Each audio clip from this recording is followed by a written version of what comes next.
It is my happy privilege to introduce a man of great distinction.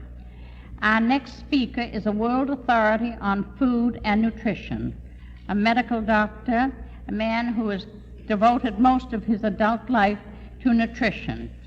And has a booth out here, and he's the author of a great many very wonderful books on nutrition.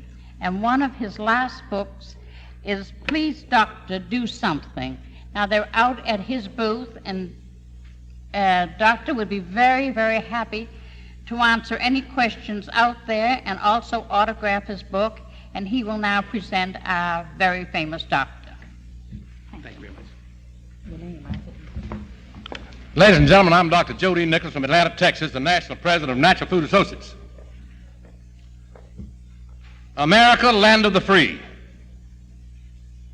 Ladies and gentlemen, I tell you this is a myth. America is not the land of the free. Did you know that most babies born in America today no longer have the freedom to breathe poison-free air, to drink poison-free water, or to eat poison-free food? Did you know that most babies born in America today no longer have the freedom to nurse their mother's breast without being poisoned on DDT? Did you know that 1 out of 7 babies born in this country today comes here with a birth defect? As a result of the loss of all of these freedoms, most babies born in America today no longer have the freedom to be healthy. I present to you the fact that this is not a free nation. I think we ought to have the right. I think that a baby born in America today ought to have the right to be healthy, don't you?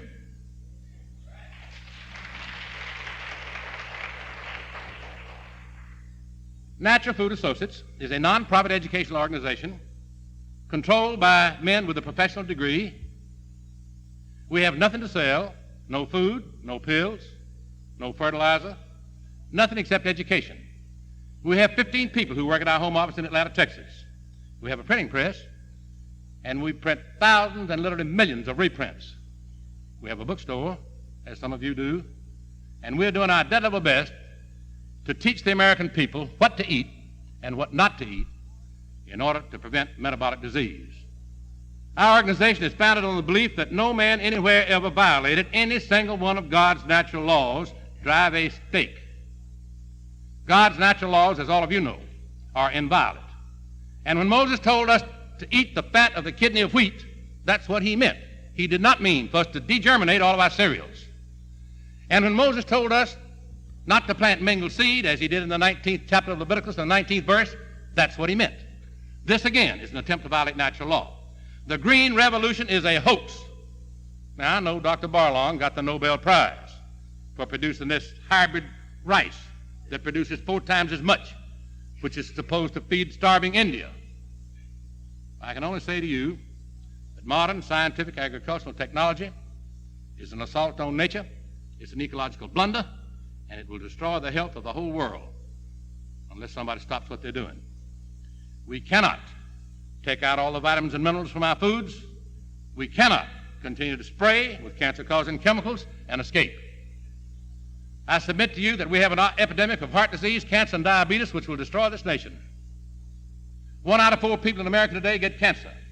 I predict that in 10 years, 1 out of 2 will have it, and I predict that in 20 years, everybody will have it. And that's very easy to prove. Every year it gets worse. And if that line keeps going up this way, one day everybody will have it. That's simple mathematics. Somebody has got to show the American people how to bend that line. We've got to learn how to prevent these metabolic diseases. Cancer today is the leading cause of death in children under 15 after accidents. In our own little 65-bed hospital in Atlanta, Texas, 6 months ago, a baby was born with cancer. Babies are being born all over America with cancer. This I present to you. We've got to stop it.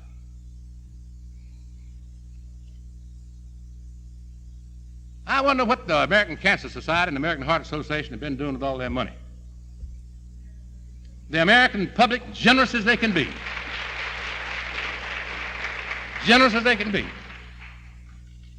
have poured out millions and millions and millions in an attempt to stop these devastating epidemics. Your tax monies go out by the billions. Yet all of these diseases continue to go forward. Now, I'm not accusing anybody of stealing any money, but I say to you, I think an awful lot of money has been wasted. What did the American Heart Association do? They spent an awful lot of it learning how to transplant hearts. Great breakthrough, the newspaper said. Modern medical science, great breakthrough. Let me tell you a secret. The man who's waiting for a heart transplant lives longer than the man who gets one. Did you know that? Who wants one anyway? Did you know that the great Dr. DeBakey, who's in favor of socialized medicine, I understand, is not even doing them anymore? Let's come to our senses. We already know how to prevent most of the metabolic disease. I have two sons, Dan and David. Dan, the older boy, wanted to study medicine. And I said, son, sir, William Osler said that a young doctor married as a man marred. Dan had been going with a beautiful little red-headed girl all his life. All of us loved her. I said, why don't you go to SMU where your mother went, let Gretchen go on down to Texas, and try your dead level best to get your pre-med off before you get married anyway. He said, all right. He went out to SMU. The first term he came back, he made a C. I said, you know you can't get in medical school doing that. He said, if you let me go down to Texas, I'll guarantee I'll make A's. I said, Gretchen will help me. The reason I made the C was because I was running up and down the road to see her. Anyway, that sounded reasonable. He went down to Texas, came back making straight A's. Also, he came back the next year saying, say, Pop, that fellow William Osler, didn't he live an awful long time ago? I said, what are you talking about, Dan? He said, Gretchen and I want to get married. I said, that's exactly what I thought would happen. But he said, she can help me, Pop.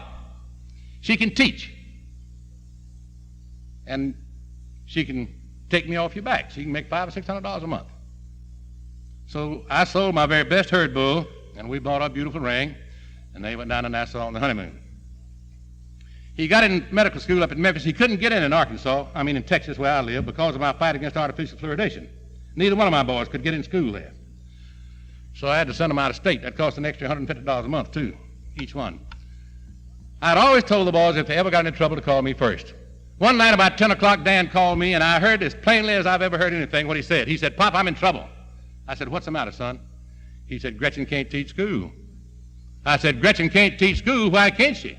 He said, she's going to have a baby. I said, glory be, hallelujah, I'm going to be a grandpa. Sell another herd bull. What the heck? Usually I sleep till 6:30, but that particular night I waked up at 3 o'clock in the morning, and I heard as clearly as I've ever heard anything in my life. I heard my unborn grandchild cry out, please, doctor, do something. I heard my unborn grandchild say, please, Grandpa, I don't want to be born with a birth defect. I don't want to be born with a hair lip or a cleft palate. Please, doctor, get up and do something. I heard my unborn grandchild cry out, I don't want to be born with a hole in my heart. I don't want to be born with a cancer, Grandpa. I don't want to be born prematurely and never see outside a hospital. Please, doctor, do something. And that's what motivates me to travel all over America telling the story of proper nutrition. I think I'm responsible for my unborn grandchildren, and I think you're responsible for yours. I think it's your responsibility to learn something about proper nutrition and how to prevent these diseases.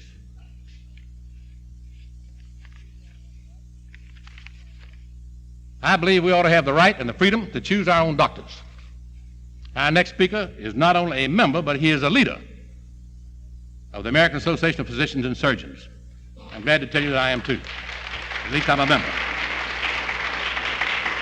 I think we ought to have the right to take B15 and B17 just like we can take B1 and B2 and B6 and B12 too, don't you? I appreciate very much the opportunity to be here today and to present to you, to have the honor and the privilege to present to you our next speaker. Most of you heard him last Saturday when he talked to us about chemical hazards in our daily diet. I've known Dr. Granville Knight for more than 20 years. I had the opportunity and the privilege to sit at his feet and learn the answers to proper nutrition long time ago, 20 years ago or more, when I went to California after I had that heart disease. I admire and respect this man as much as I do any physician I've ever known. This man has courage, and more than that, he has knowledge. And I would like to say to Colonel Bunker and to Mrs. McKinney, of course you knew exactly what you were doing when you brought Granville Knight to this platform. Dr. Knight.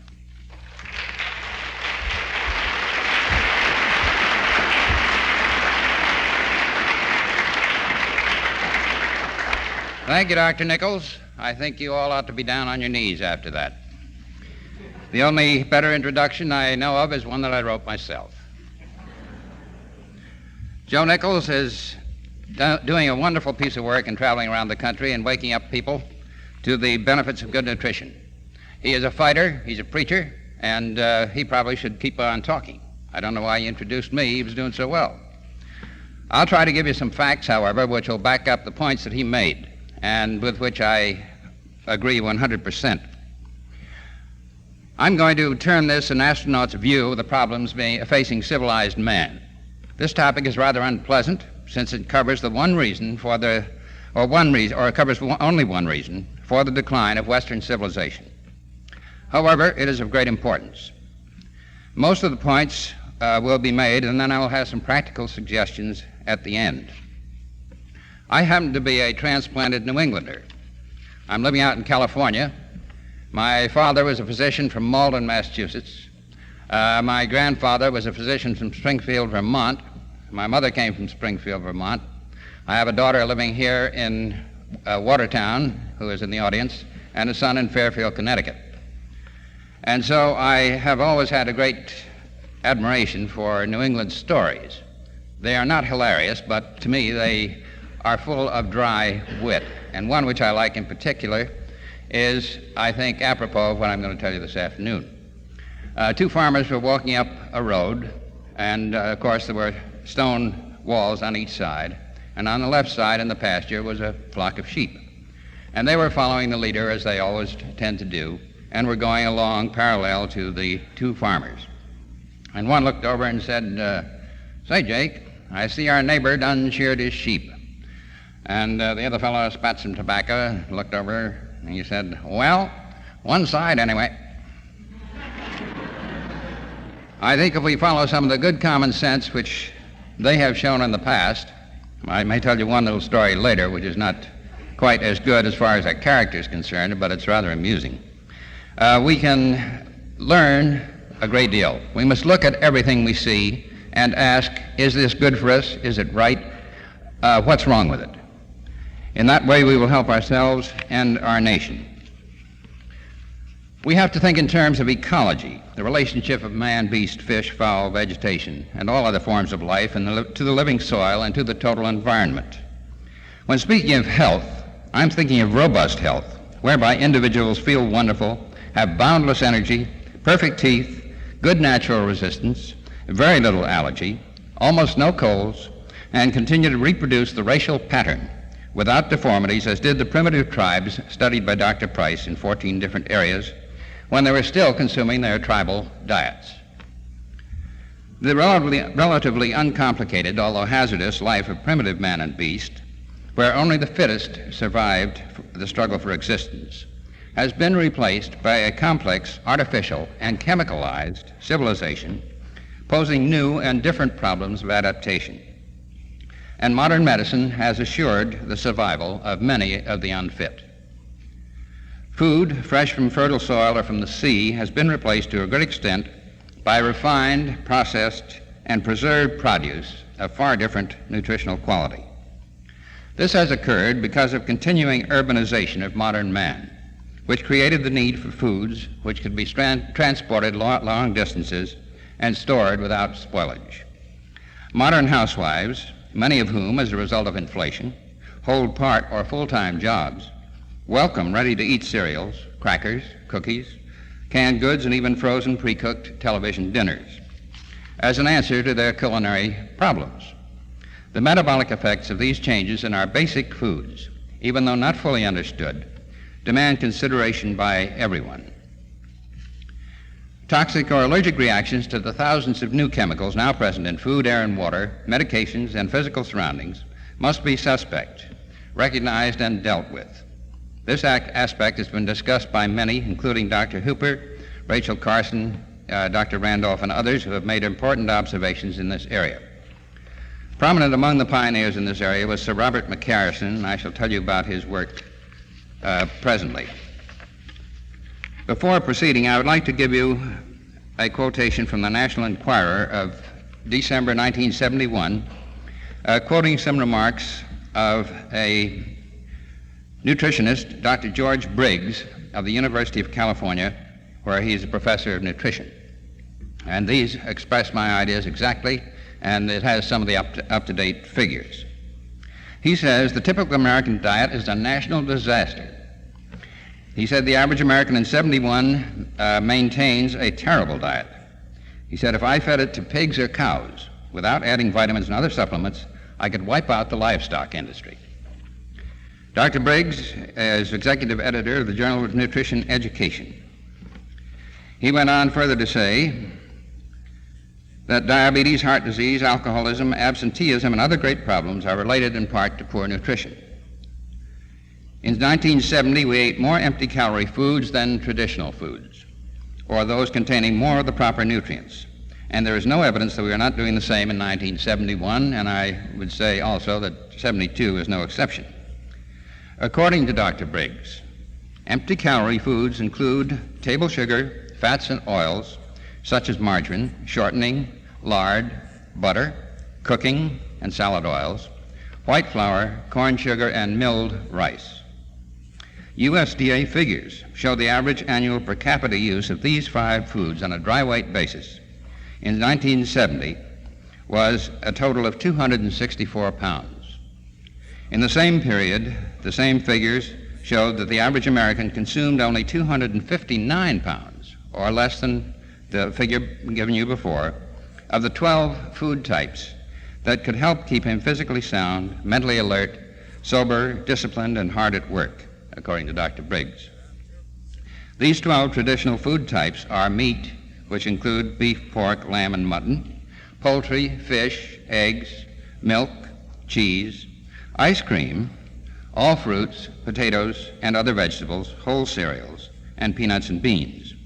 The ice cream, I think he should not bring into the picture because all the ice cream we get now is simply ersatz stuff, at least practically all of it. There are a few brands that are made the old-fashioned way with real cream, but most of them have a great mixture of emulsifiers and thickeners and blenders and so on, so that they're not what we used to think of as ice cream, and they're certainly not nourishing. They may taste good. He says again, over half of the calories we eat come from sugar, fat, and white flour. Now, if this is the case, it means that we are getting only half of the calories we eat in the form of foods which may, theoretically, have the right amount of minerals and vitamins in them. Unfortunately, Dr. Schroeder of Dartmouth has done some very interesting work with trace minerals. He analyzed about 700 foods which were in their raw state, which had been cooked, which had been canned, and which had been frozen.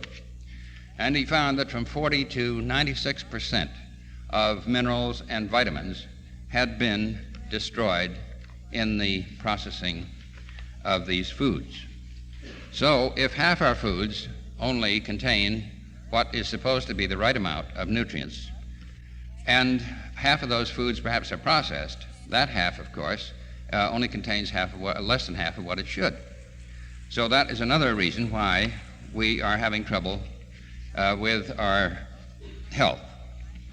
There is no question but what adequate nutrients are vital.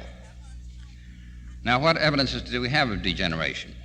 Dr. Nichols mentioned, of course, an increase in degenerative diseases, heart trouble, cancer, kidney disease, hypertension, and so on. And I agree with him that these are degenerative diseases of civilization, and the primary cause is not stress. The primary cause must be nutrition. I assumed that this was true when I was in medical school because I came across numerous syndromes, or syndromes, whichever way you want to call it, pronounce it, which had strange names which seemed to have no relation to anything else. And I would ask my professor, and I'd say, what causes this? We don't know. What do you do for it? We don't know. And so I started to think that there must be a common denominator, and that common denominator had to be what we ate. In addition to lack of foods and lack of nutrients, we now have, of course, the addition of thousands of chemicals, as I mentioned 2 days ago, which are contaminating our foods, our water supply, and our air. This increases the demand for nutrients, makes the enzyme processes in the cells work more inefficiently, and again, I think, helps account for our disabilities.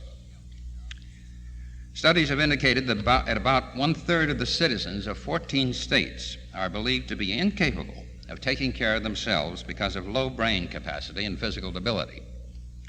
Some intellectuals believe most citizens fall in this category. And I will quote from one of them, and he is a well-known author, and he made this statement, and in all sincerity: "We, the intellectuals, are the wise and good. We know what reforms the world needs. If we have the power, we shall create a paradise," unquote. Now, I think this man is intellectually honest, and I think many of our socialists are intellectually honest, but I think, of course, that they are mistaken. At any rate, we have to face that. Dr. Paul Dudley White, heart specialist to the late President Eisenhower, said at one time, "Heart disease has now reached epidemic proportions. It claims 50% of all males over the age of 40 and many under that age. Cancer kills 1 out of 3 and now is the main cause of death in children under 14 years of age. Arthritis of one type or another afflicts 90% of our adult population at one time or another. Allergic reactions affect about 20 million people, and 32 million people more are overweight, while 60% of our population suffers from defective vision. So-called normals for blood pressure and cholesterol have been raised in the past 30 years because there are so many abnormals. Osteoporosis, or loss of calcium from the bones, and viral diseases as well as allergy are on the increase. The viral diseases are assuming greater importance and seem responsible for recurrent waves of upper respiratory infections and diarrhea that were unknown 20 years ago. When I first started to practice 35 years or more ago, we had lobar pneumonia, the common cold, and an occasional epidemic of influenza, and strep throats, of course, and strep ears. But we had none of these recurrent waves of viruses such as we get in California, and I'm sure you get them here because I've read in the papers that they're all over the country. And as I stated 2 days ago, I think they are in turn partly due to contamination with pesticides in our air and our foods and our water, as well perhaps as to other chemicals, and in addition due to the lack of nutrients because of our poor food intake. Independent studies have shown that there is suboptimal intake of protein, vitamins, and minerals in most segments of the population. Crowded teeth due to narrow dental bones, or facial bones, and dental arches in civilized man are in marked contrast to the perfect dental arches of the teeth of primitives on their native diets. And any of you who will look at the booth, which is titled Price Pottinger Exhibit, will find a copy of his book, and the photographs in there are perfectly fantastic. It's profusely illustrated, and it is available for anyone who wants it from the Price Pottinger Foundation, 137 North Canyon Boulevard in Monrovia, California, 91016. There'll never be anything like it again because all the tribes, or practically all of them now, are in contact with civilization, and they're all degenerating rapidly. Now, what are other causes of degeneration? We have poor inheritance, of course, but we can't choose our ancestors, so we have nothing to do there. We do have nutritional patterns as a result of poor nutrition in our ancestors. This has been shown by Dr. Roger Williams, the biochemist who discovered pantothenic acid, and he has demonstrated that some enzyme systems may need 100 or 1,000 times as much of one vitamin in order to function normally as those of other individuals. This may be called conditioned deficiency and can only be discovered by suspecting it and providing the body with adequate amounts of vitamins. So far, we have no adequate tests for such deficiencies. Ordinarily, this is better done under the supervision of a physician. And as I mentioned before, schizophrenia is now becoming known as a disease of metabolism due to lack of vitamins and due to allergy affecting the nervous system. It's often a combination of both. And in order to improve it, one may need tremendous amounts of vitamins, particularly the B complex, C, E, and A. And if those vitamins are needed, These individuals recover, become practically normal, and take their place again in society. If they are allergic to chemicals or to foods, and these are removed from their diet or from their vicinity, and they again encounter a chemical or a vitamin to which they're allergic, or I should say a food, they may relapse within 15 minutes and immediately become as they were before, which might be so far gone that they would have to be incarcerated, put in a hospital. This is very encouraging, and this is the future, in my estimation, of medicine. We've had a marked increase in food processing, as I mentioned. We also have soil depletion, which has been going on for many, many years. Formerly, years ago, farmers, once they used up their land, the fertility of it, they could move west and simply abandon the old farm. Now that cannot be done. Former methods of farming included rotation of crops, planting clover to reintroduce nitrogen into the soil and organic material, and having different crops in different areas. Now we have what is called monoculture. And part of this is due to the fact that we are so inflated, our currency, that the poor farmer is having a terrible time, as everybody else is, in trying to keep up with inflation. And therefore he uses every shortcut he can without taking any pride in his produce. As a result, we have tremendous farms producing just one crop, let's say corn. And if it happens to be hybrid corn, which suddenly is found attractive to certain types of bacteria or fungi, that crop may be destroyed all across the country. It was bred as a hybrid to have resistance against something else. But with tremendous amounts of this hybrid corn throughout the country, it would decimate a whole season's crop if something attacked it successfully, and that practically happened a year or so ago. In addition, these hybrid crops probably are not as nourishing as the crops that can reproduce themselves by seeds. It so happens that soil depletion has produced a drop in protein content and a rise in starch in our crops. And this in turn seems to make such crops more attractive to insects. Therefore, the poorer the soil gets, the poorer the crop, and the more attractive it is to insects. Insects may thus be considered as scavengers. In other words, they help to destroy crops which are no good or which are inferior. Instead, because of our poor soil, we are probably raising crops, practically all of which are inferior and are not a good source of nourishment.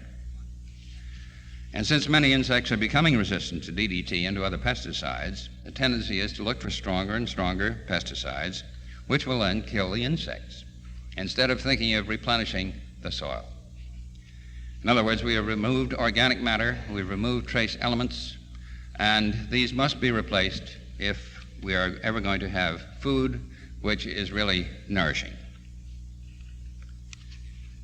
Natural enemies should be encouraged, such as ladybugs, the use of sterile males, I'm thinking of mosquitoes and other insects, viruses and bacilli that attack pests, as well as avoidance of monoculture.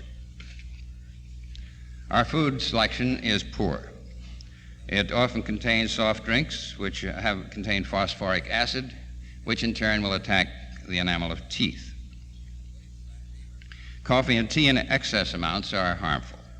Poor selection of food, losses in preparation, high and low quality protein, poor breakfasts and other meals are a really serious factor, particularly for our young people who often go completely without breakfast. They have lunch consisting often of a soft drink, frankfurter, luncheon meat, milkshake, or something of that sort, providing a completely unbalanced meal deficient in nutrients. This is bound to reflect itself in their development and their deportment. Reducing diets and fads may play a part in the picture. As early as 1914, Sir Robert McCarrison suspected nutritional deficiency as a cause of thyroid disorders. He did experiments with pigeons and other animals, putting them on deficient diets, particularly lacking in the B complex. And he produced all the symptoms of diseases which are common to civilization. They included atrophy of the thyroid and all other endocrine organs except the adrenal, which was hypertrophied to compensate for the stress. In addition to virtual disappearance of lymphoid patches in the intestinal system, there was thinning of the walls and elongation of both the small and large bowel. And I don't have to tell you how many remedies are advertised for constipation and so on. And I believe that one of the reasons for this is the fact that we're malnourished. Among other things, an elongated and enlarged bowel could mean the absorption of unsplit protein molecules and toxins from the colon, producing intestinal toxemia, which I am convinced is a real thing and which can cause arthritis and other diseases. It's very common, in my opinion, even though in medical journals one sees that it's an old-fashioned idea. I'd like to mention something about the travels of Dr. Price. He went to study 14 different tribes throughout the world. Everywhere he went, he found they had no tooth decay, they had wide dental arches and malar bones. They were healthy, unless they were exposed to tuberculosis or something of that sort, which they had not encountered. But otherwise, they were healthy, happy, and were living a very fine and pleasant life. Once they started eating the foods of civilization, they went to pot. The adults developed tooth decay and other disorders. The children, if they were born to adults who had started eating the foods of civilization, then had narrowed facial bones, crowded teeth, as well as tooth decay. One fascinating thing to me was that if that same set of parents then went back to the native diet and gave up the foods of commerce, and then had another baby, that baby was born with wide malar bones, perfect dental arches, and no tooth decay, showing that at least in one generation the process was reversible. The work of Dr. Pottinger with cats has shown that it may not be reversible after one generation. And another interesting thing was that if the natives who had tooth decay and had open cavities, they had no dentist, of course, if they went back on their native diets again and ate no sugar, no white flour, none of those foods, the cavities would not fill up, but they would seal over and would no longer bother them and wouldn't progress any further. This can be done at times, here and now, but you won't find many people who are strong enough to follow the program outlined or who can have access to the foods which will do the trick. I advise you all to look at Dr. Price's book again, and I hope that you will find something worthwhile in it. Dr. Pottinger worked with cats. He noticed that somehow heat damaged food. In other words, if cats were fed on 2/3 raw milk and 1/3 cooked milk, or 2/3 raw meat and 1/3 cooked meat, they lived, reproduced, and were healthy and fine. But if he shifted the proportion to 1/3 raw and 2/3 cooked, then they went downhill over 3 generations, and the 4th generation never reproduced at all. Their bones became soft, they suffered all the diseases of civilization. The incidence of allergy went up from 5% in so-called normal cats to 95% in the 3rd generation. And it took 4 generations to breed the 3rd generation cats back to normal when they were put entirely on raw food. I hate to think of what many of our poor animals are getting. We read the advertisements of this canned food and that canned food. One's a little better than the other because it contains meat scraps or it contains whole meat or whatnot, or it tastes like liver. But it is, from his work, animals must have a certain amount of raw food, and it should be about 2/3, and certainly half. We had one little dog that we raised to age 60 and a half, and he was the runt of the litter, and he never had anything but raw food, and he did nicely. And if any of you have animals that are showing poor fur, eczema, or any diseases of any sort, if you'll put them all completely on raw food, see what happens. It may do the trick and may be the answer. Now, we know that allergy interferes with metabolism and should be taken care of. Focal infection can do the same thing. Fatigue and emotional tension have an influence, as does lack of sleep. And I'm not going to mention the antimetabolites again, which I did Saturday. Now let's talk about essentials. We need adequate protein. That means amino acids which are essential to the body, and all of these must be present at the same time if the protein is to be used to build new tissue. In other words, if you eat an incomplete protein, that will be used simply as fuel. It will not be used to rebuild body tissue. The complete proteins are animal proteins such as milk, meat, eggs, and fish. Soybean proteins very close to it. Other proteins are incomplete, vegetable proteins. They can be balanced by eating two vegetables at the same time that provide all the amino acids, but one has to make a study of it or one gets in trouble.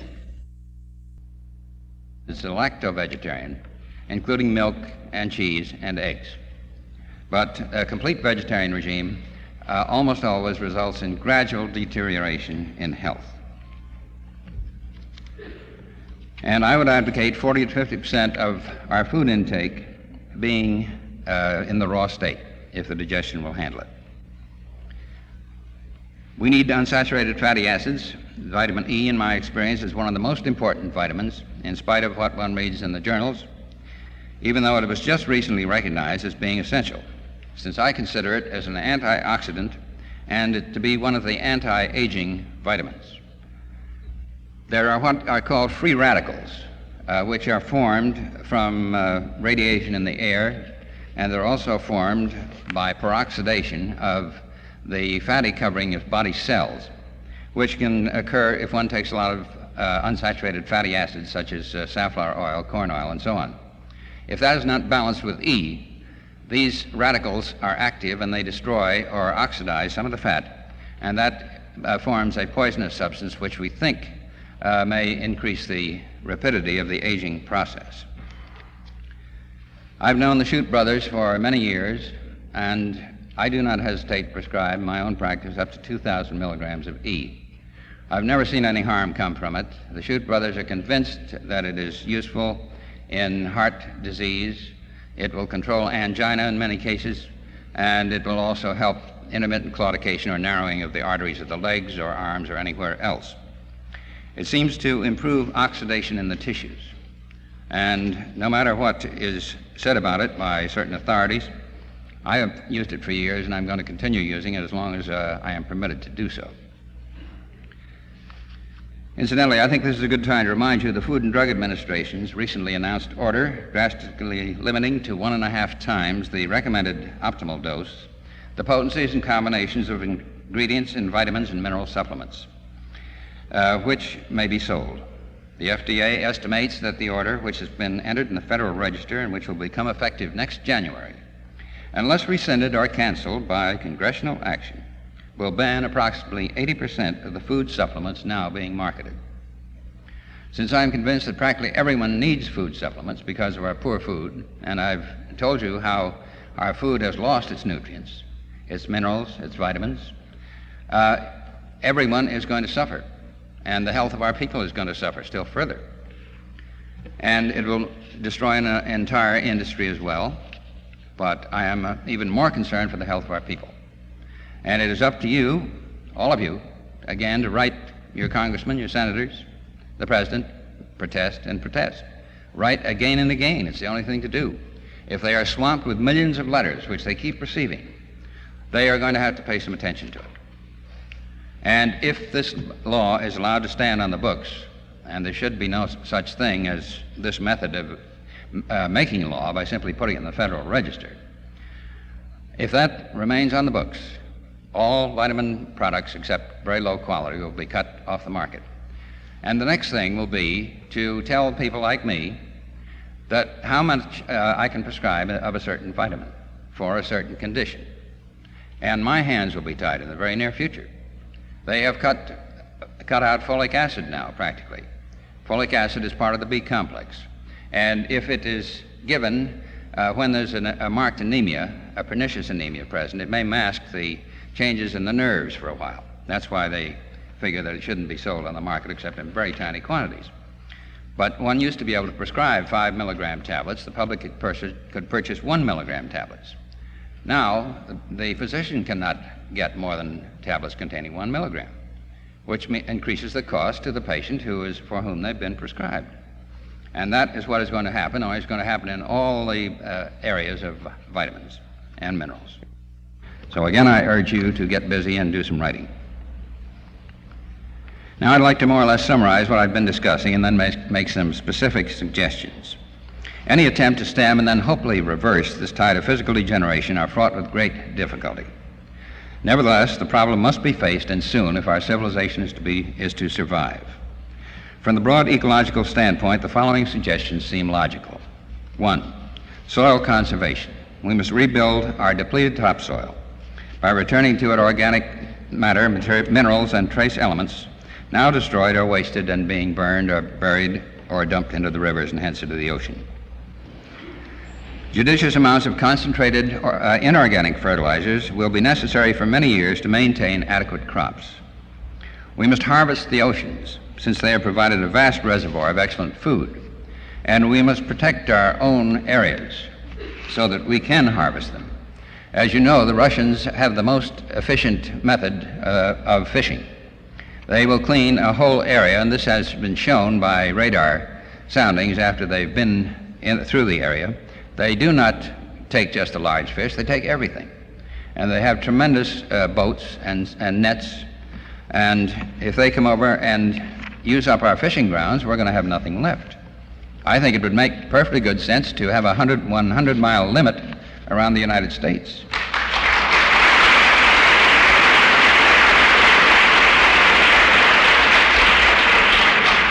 If we don't protect ourselves, no one else is going to do it. You can be sure of that. We have to do our best to control pollution. The smog problem is a bad one, and it is getting worse. I happen to think, and although I do not have proof, that in many big cities, one of our worst offenders is fluorides in the air. If one has tried to get any information on that subject, you're usually frustrated. They either have stopped measuring it years ago, or they just don't know how much is in the air, or they won't tell. But we do know that wherever you have cracking plants for high-grade gasoline, wherever you have steel plants, fertilizer plants, plants for making bricks, and others, you're going to have fluorides in the air. And we feel that some of our ponderosa pines that have been killed near Los Angeles, whereas they attribute it to other causes, we feel that it's due to fluorides because an analysis of the needles showed 65 parts per million, and that's more than enough to kill a ponderosa pine. At any rate, it's serious, and I think that is one of the main factors that causes the eye irritation. So rather than blame the poor automobile, which of course is nice for industry to do, I think we'd better get somebody busy to try and find out what really is the worst offender, and it may be industry rather than the automobile.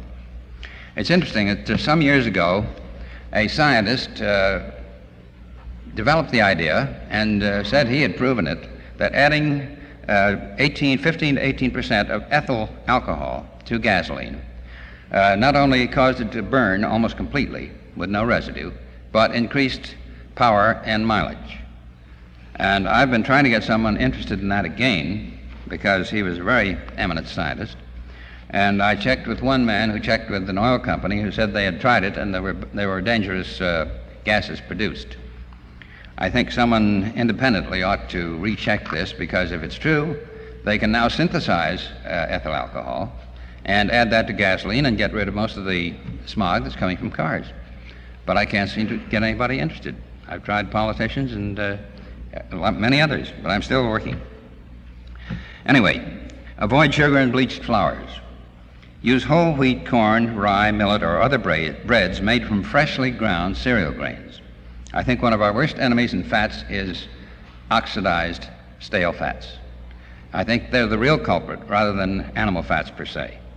And I think if you have fresh animal fats, you don't have to worry. After all, think of our ancestors. They lived on animal food, but they ate it, they couldn't keep it, they didn't have refrigerators. They didn't have any hardening of the arteries. Coronary thrombosis was not known really until 1916. So apparently it's not animal fats, but it may be the stale animal fats. So the best thing to do, if you can do it, is grind your own flour and bake the bread from this within an hour or so. Then you have no oxidation at all. But the bread which you find in the so-called health food stores is usually baked after the flour has been ground, and is probably the best that's available, otherwise, unless you make it yourself. If available, fresh eggs from chickens raised on the ground, and meat as well as fowl from sources not fed antibiotics, antithyroid drugs, stilbestrol, or other chemicals are desirable. Until recently, ocean fish were free from insecticide residues. Now even some of these are contaminated. However, they're still an excellent source of proteins and one of our best foods.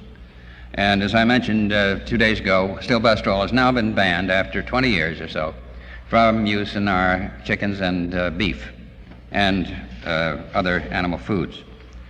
It was found to cause cancer 20 years ago in animals in small amounts.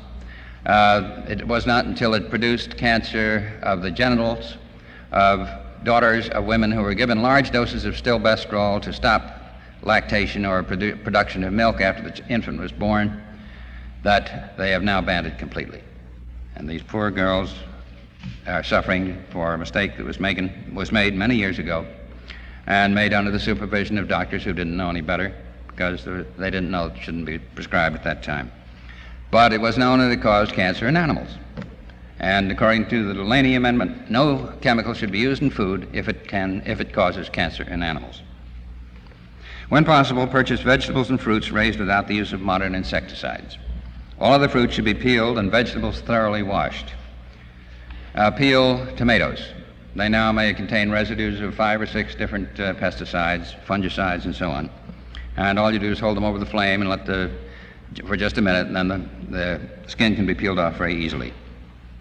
Concentrate on a diet with milk, meat, fowl, fish, animal organs such as liver, sweetbreads, and kidneys, although liver must be only from the calf because it hasn't had as much time to collect chemicals, and it is safer now that DES or diethylstilbestrol has been banned. So I would eat nothing but calf's liver. Don't eat chicken livers. They concentrate many chemicals, particularly the herbicides 2,4-D and 2,4,5-T. But animal organs ordinarily are one of the best foods. They're the foods that the natives eat when they're on their native diets, and they are the most nutritious. Desiccated liver is perfectly safe, tablets or capsules, because the chemicals are removed. Also use, of course, whole grain bread. Green and yellow vegetables, potatoes, boiled or baked, salads and fruits. Certified raw milk, if available, is desirable. You don't have it out here. We do in Los Angeles.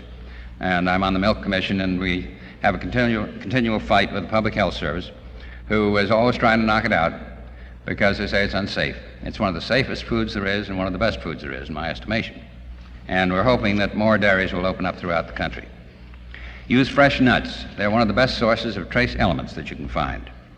Increase, to some extent, the intake of polyunsaturated vegetable oils, even though they've been thoroughly refined and are not the same as they would be if they were only partly refined.